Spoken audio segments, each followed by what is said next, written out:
As we all know, the U20 World Cup is right around the corner, and today, guys, I actually have a leaked script of the U20 World Cup arc that Kaneshiro mailed to me. Now, with this script, I'm going to be spoiling the entire arc, so anyone who's watching this video, just please be aware that I'm going to be spoiling what happens in this entire arc with this extremely accurate prediction. Anyways, if you guys like this type of content, please remember to hit that like and subscribe. Without further ado, let's get right into this video. Starting off with the first game against Nigeria, I think that this game is going to be handled in like 20 chapters. I don't think this game is going to be that long, but I do think that this is going to be an introductory game, just showing us what a team in the U20 World Cup is going to look like. And just even the smaller teams like Nigeria are also going to be really, really good and have some standout players. I think Nigeria is going to have some really athletic and strong players that the team is just going to struggle with dealing with, especially since our players aren't that strong aside from like Barrow, which is why I think Barrow is going to grab some goals in this game. I think Barrow is going to be an absolute demon, probably scoring the first goal for bluelock in this tournament. And I think that after he scores that first goal, you know, they might trade, go back and forth. And I think this game is probably going to end with Isagi Yoichi sealing it off in a 3-1 victory or 3-2 victory to Japan. Moving on to the next game, we have France and Loki. Now, listen, for this game, I really want Japan's like hype to be through the roof because of that Nigeria game. No one expected them to be this good, and their dominant showing in the first round is making them look like heavy favorites going into the rest of the tournament. But this game is going to really decide how the world really views Japan, because now they're playing a really big team in France, and Loki has something to prove. I think in this game, they're going to get absolutely destroyed by France. Like, I can see Loki damn near scoring 5 goals and them winning damn near 7-1. I can see that happening. Now, listen, I think the game will start off close somewhat, as you know, they're trading goals 2-2. But then as soon as Loki really decides to lock in, Isagi and co will realize just how hopeless it is. And this France team is just going to be way too strong for them to beat them. So I think the final score of this game is probably going to be 7-2, with Loki grabbing 5 goals, Charles getting some assists, and maybe the new Gen 11 for France scoring too. But yeah, for the scores for our team, I think Isagi will probably score a goal. And I don't know why. I feel like Chigiri will score against this team as well. After seeing how everyone performed against France, a real big team, Japan will start to be getting counted out again like they were before the tournament. And it's going to be a really bad look. You know, the morale is going to be down. They just got absolutely crushed. Isagi is going to go down into the deep end even more and be very angry that he lost that badly to Loki. And so Isagi, this is kind of where I think his villain arc is going to start throughout this tournament. This first major loss where he's just going to be like, bro, like, you know, we could have done way better. I could have done way better, but you guys are kind of holding me back. I think that's what basically is going to happen. Maybe it's going to be him thinking that everyone's holding him back, or maybe it's going to be him thinking that he could have used some more people to get to his goal.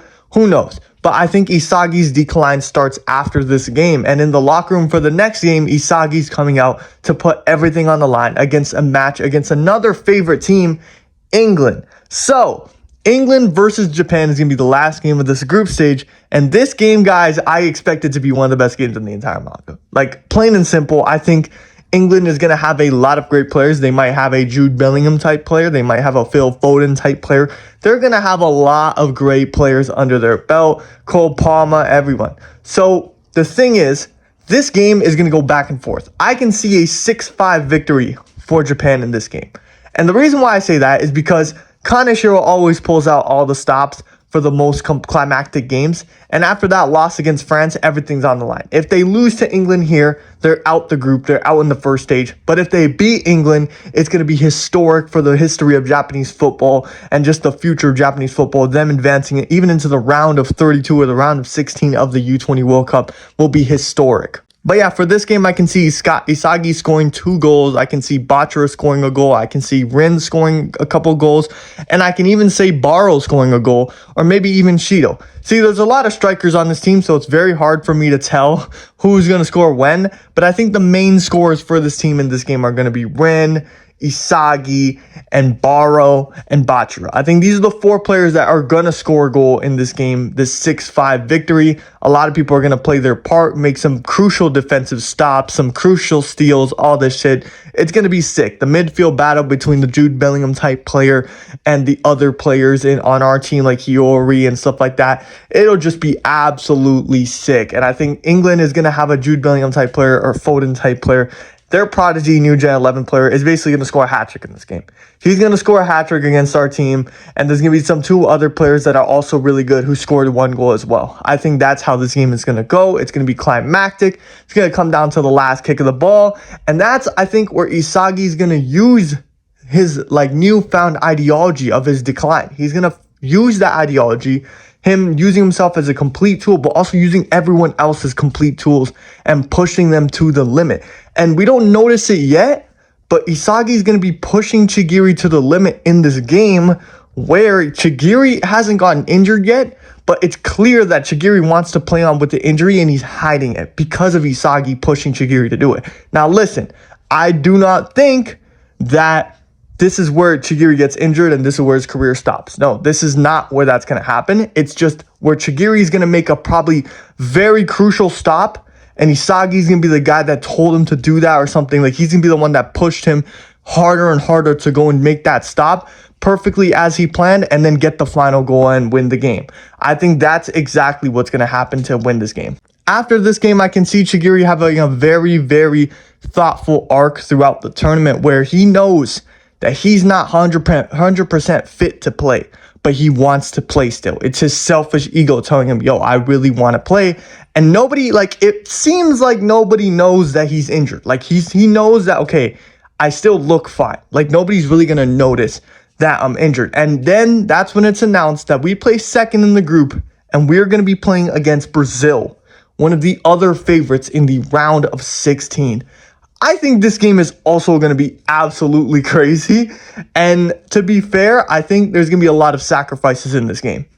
I think that in this game is going to have one of the best dribblers in the entire series that we're ever going to see, not just at that current point, but that we're ever going to see. And this player is just going to be like a Neymar Jr., absolutely unstoppable player that just cannot be stopped 1v1. And I think the team is just going to be built around that one player. I feel like it's going to be that star player and then a bunch of cogs helping him shine even brighter, which is why that team is going to be so unstoppable and one of the favorites. I think this is the first time we're going to get to play against a player who's almost at the level of Loki. Almost at that level. So it's perfect preparation. So if we do play France again, we will be prepared. But either way, I can see them playing against this team, it going back and forth. I can see them going down at halftime 3-1. I can see them losing 3-1 at halftime, and it's not looking so good. But then I feel like this game is going to go through to penalties. They're going to tie it up 3-3 in the last minute. Then they're both going to score in extra time, 4-4. They're going to go to penalties, and I feel like the Blue Lock 11 will knock out Brazil. Clearly because they are just stronger as a team, and Brazil will only have one player that's super duper great, and the other ones are just going to be cogs, so they're going to miss. Now, a lot of people might be talking in the comments, how can I make Brazil one of the most historically great World Cup teams lose this early and not have that good of an all-around roster? Now listen, I'm not saying that their all-around roster wouldn't be that good, but I'm just saying that they're not going to have the R9s, the Kakas all playing together in the same time in the U20 World Cup type players. You know what I mean?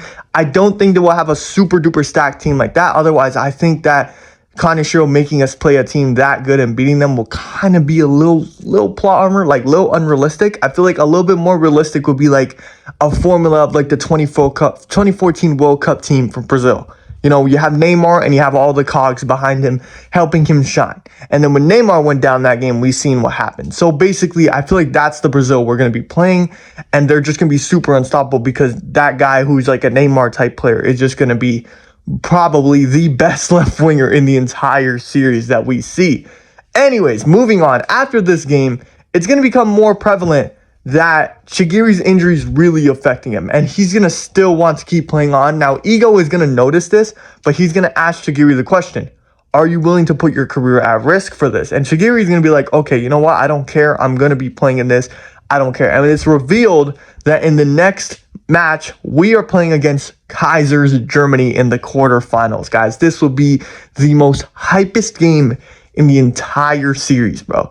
I don't think you guys understand. This game would be the hypest game in the entire series, and I think that this game, Kaiser and Isagi are finally going to put an end to the rivalry with both of them playing against each other. We're going to get to see showcase Kaiser and Ness's new form dynamic, their new partnership, how Kaiser's probably going to be able to do the Magnus at will. And that's going to, I think, put Kaiser's team up to a 5-3. Like, they're winning 5-3 at halftime. That's what I think. I think that Kaiser's team is going to be so dominant because of the way that they built around Kaiser, because of Kaiser and Ness's partnership, that Kaiser can just spam Magnuses and there's no way that they can stop him. So at halftime, they're going to be winning 5-3. And so we're going to go into the half. We're going to come out. And I think that Blue Lock is going to get it back in the game, obviously.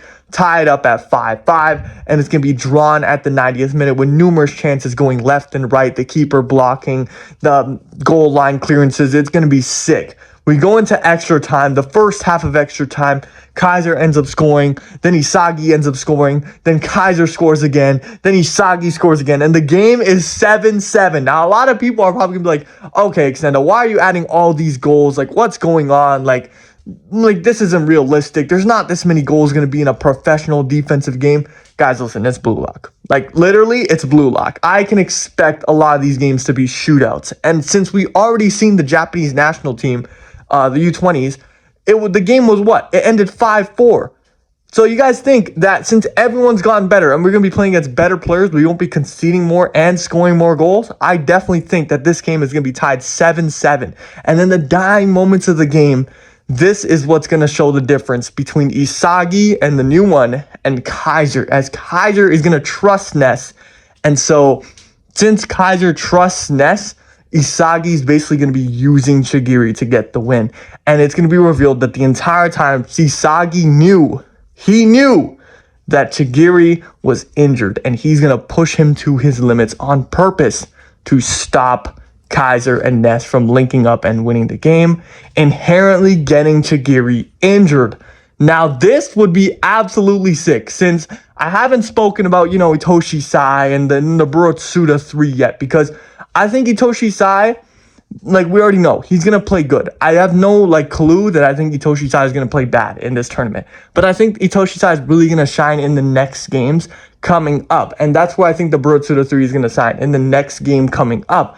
But to win this game, since Chigiri gets injured, I feel like Itoshi Sai will already be in the lineup from the round of 16. And Nagi, I think, has already gotten his chance in this game as well. I think Nagi would come in, probably score a late goal, be the hero, He'll make his comeback in this game. But I feel like now that Chigiri's injured, there's only one person we can put in from the bench. And since this person has come back into Blue Lock, I feel like it'll be the perfect time to put him in right now. Yes, ladies and gentlemen, that is right. Kira will get into the game as Chigiri gets injured, because I've now created a situation where I know everyone's expecting Kira to be hella hostile as he come back. I expect Kira to be like some double agent type. He'll be very nice to everyone, very different. He'll try and prove that he has changed as a person, even gotten a lot better at football. Because why would he act like a hateful runt if he's trying to get back in the team? You got to wheeze your way in like a spy. And that's basically what Kira is going to be doing. And now he's the only competent player. Now, I know there's going to be some players on the bench that could probably replace Chigiri, but he's going to be the only competent player on this team that's going to be getting in this moment. And Ego is going to trust him for once, right? Because Ego's probably already used up all of his other subs that are crazy. Now, this is where it gets tricky, because Kira is going to win the trust of everyone by ending up winning them the game. He's going to actively act as Isagi's tool to help them win the game. And Kira is going to win the game with Isagi's help. Isagi scoring the last goal to knock Kaiser out in a 8-7 victory in the last couple minutes in additional time. I feel like that's how this game is going to end. A lot of people might not like that because of Kira just coming out of nowhere, but I think this will be a fitting end to Kaiser and Isagi's rivalry, with Rin scoring a brace, Isagi scoring a hat trick, and some other people scoring the other two. With Kaiser, I think will go crazy. I think Kaiser will end up with 5 goals in this game by his own. and the other Germany players would probably score 2 goals themselves. It would just be an absolutely insane game, and probably the best game of the Blue Lock manga up till that point. But then, after we hop into the locker room, we will see that we are playing a new team. And this team in the semifinals is a team that Itoshi Sai knows very well. We are going to be playing the powerhouses, Spain. In the end, the differing ideology between Kaiser and Isagi, one willing to use any tool he can get for the win, even his own comrades now at this point, and one completely trusting his teammates now. It's like kind of like they had a parallel and they basically reversed as players. It will be such a sick and well-written parallel, I think, in my opinion. Now, if you see, Noah is the mentor for both of these players. Now, who is following in Noah's footsteps the most right now? It's Isagi. Isagi, the reason why he grabbed the dub, because Isagi is the one that followed in Noah's footsteps, seeing everybody now, even his teammates, as tools for him to manipulate and get the win. Bro, I think that would be peak writing right there.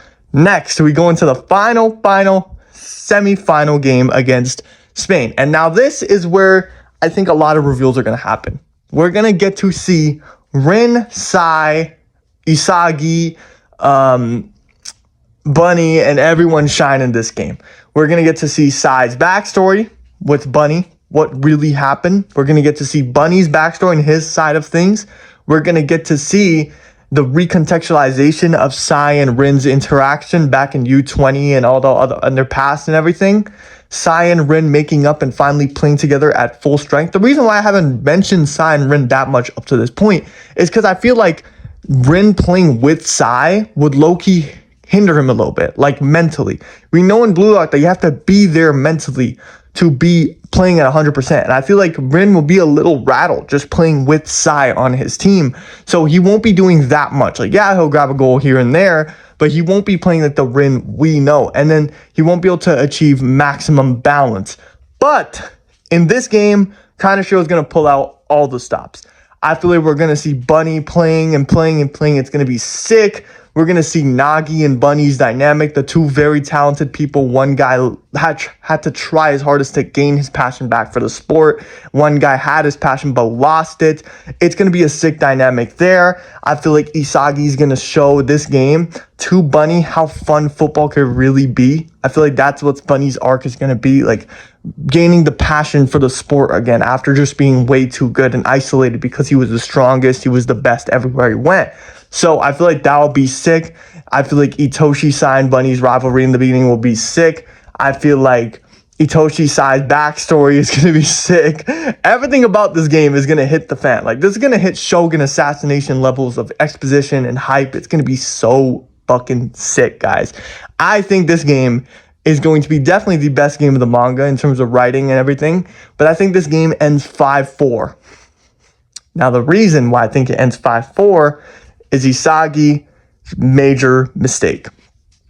I think this is a game that ends up setting not Isagi, Blue Lock, and everything on fire. This is where we put everything on the line to win against Spain. Spain puts everything on the line. Bunny goes through his arc, is playing at full capacity. Like, we're seeing the full level of Bunny, possibly the best player in the manga at this point. Who knows? And he's scoring for hat trick, just amazing goals, and it's very hard to stop him. You got to put at least 3 players on to stop him.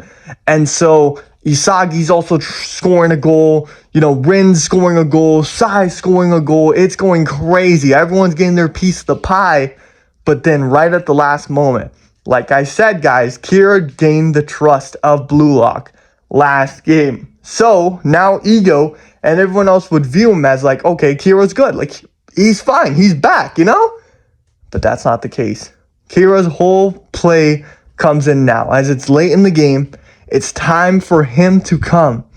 And Kira would be the one to ultimately sabotage, as Isagi ends up trusting Kira with the last goal. And Kira misses. Kira misses. It's not like he misses on purpose. It's not like that. But he ends up sabotaging, basically making Spain take the W. Now, a lot of people will look like this and be like, Man, this is some lame shit. I don't believe you. But guys, I feel like there's only one reason why Kaneshiro has added this new Burutsuda 3 trio. I feel like there's only one reason why he's done this. And the reason is because he needs a concrete reason as to why Blue Lock will lose. Now, don't get me wrong. Blue Lock are playing some very strong teams in this tournament. But I feel like them ultimately losing because of a sabotage completely concretes Isagi's development as a character, because after this loss, Blue Lock is done. Everyone goes their separate ways. Ren's all balanced now, and he's reached his ultimate form in this game, but he still ended up losing, although he's made up his relationship with Sai, and they've vowed to become the best in the world. Now Isagi's going through his major change, and he just realizes that, okay, yeah, comrades don't mean shit in this sport, bro. Like, I don't care. Comrades don't mean anything. And from this point on, Isagi's going to be on his complete egoist villain arc. And he's going to leave, go on his own. Baro's going to put everything on the line. He might be disappointed because he didn't play the way he wanted to in this game. You never know. Everyone's just basically going to go their different ways. Blue Lock's going to be shut down. Ego's going to lose his job and vanish. Everything's going to happen, bro. This game is going to have a compact of everything. I feel like the only way for all this to happen, for Isagi's realization to hit, for the decline of his character to go, I need something very climactic to happen, whereas he gets betrayed or something like that. I don't know. Listen, this could happen in any way. I'm not saying that Kira has to miss. I just think Kira has to do something, whereas he has everyone's trust. Isagi's beginning to heal from his gradual decline, but then he confirms Isagi's suspicion. Plot twist, boom, he's the reason they lose. And so everyone's cheesed at him, everything happens. Isagi's just completely done with all that teamwork nonsense, and he just succumbs to the ideology of using everyone as tools for himself, and that's the only way he's going to win. Bro, I think that'll be an amazing conclusion to the arc. Yeah, let me know what you guys think down below in the comments about that. After all the madness, this will be kind of like a Shibuya moment where everyone's lost everything, you know? They've lost the U20 World Cup. Blue Lock is disbanded. Ego Jinpachi disappears from the job. He's gone. Everyone goes their separate ways and joins their club, and we get a 3-year time skip. I think that's exactly how it's the perfect way to end off a very climactic arc like this. And so, yeah, what do you guys think about my predictions down below in the comments? Let me know. Do you fuck with them? Do you think these games will go a different way? What do you think? I'm just interested to see what you guys think. Make sure to like and subscribe if you guys like this type of content. And yeah, man, share to your friends, anyone who likes Blue Lock, my videos. It really helps. We're getting closer and closer to 8,000 subscribers. Thank you guys so much. And yeah, man, I hope you guys all have a great day. Goodbye.